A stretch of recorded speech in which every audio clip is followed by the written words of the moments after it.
There is an extraordinary variation in life expectancy from North Manchester to South Manchester. These are people who are paying into the same tax base, who have rights of access to the same national health system, and yet statistically there is a variation there which is almost as great as the variation that I'm familiar from in South Africa. We must remember that we actually have those health inequalities, those differences within our own city. So for instance, somebody born in Worsley will have much better health, life expectancy, a whole range of better life chances than people who live in parts of central Salford. We're in a very strong position to address that at this university because we have a very fine health and social care faculty. We're one of the largest, and I would claim the best, nursing school in the Northwest. Some 80% of the students who enrol for nursing and social care courses at this university come from the region, and 80% of them return to the region into employment.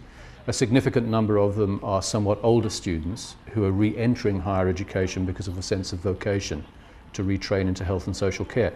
So we're a significant player in the region and in the local area when it comes to healthcare professionals. The university works very closely with the PCT in relation to community placements. So we arrange placements for nursing students, physiotherapy students, occupational therapy and podiatry.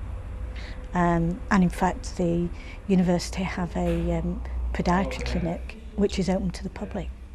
And then one really interesting connection we have, which is very exciting, I think for both university and the city, is that Professor Cynthia Pine, who's the Executive Dean for the Faculty of Health and Social Care, also is a consultant in dental public health at the PCT. And the kind of promise that lies behind that is that the city has very poor dental health, particularly amongst the under fives, and this is one of our huge health inequalities we have to address. And Professor Pine is an expert in oral dental health in relation to children. So we have a win-win, both organisations and the community gain. There are several health issues facing Salford residents. Amongst them are respiratory conditions, many of which are associated with high levels of smoking. There's high levels of cancer, particularly lung cancer, and people presenting in the jargon, i.e. going to see their GP when it's perhaps too late. And then finally there's high levels of teenage pregnancy. The university have already done something to address the question of teenage pregnancy.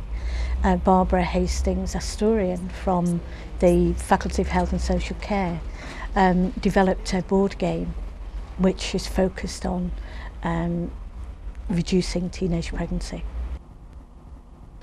One of the main ways in which the university could encourage its staff to get involved with the local community is to encourage staff, particularly academic staff, to act as mentors to the local population.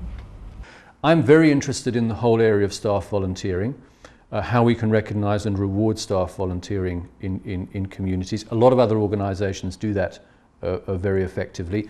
If we can work to recognise the commitments that staff are already making, recognise those and support staff in doing that work, we're really helping them to invest for us in the community itself. So I think that we can really pull together some quite strong strands here to see how we can really make this part of the ethic of what we do at the University of Salford.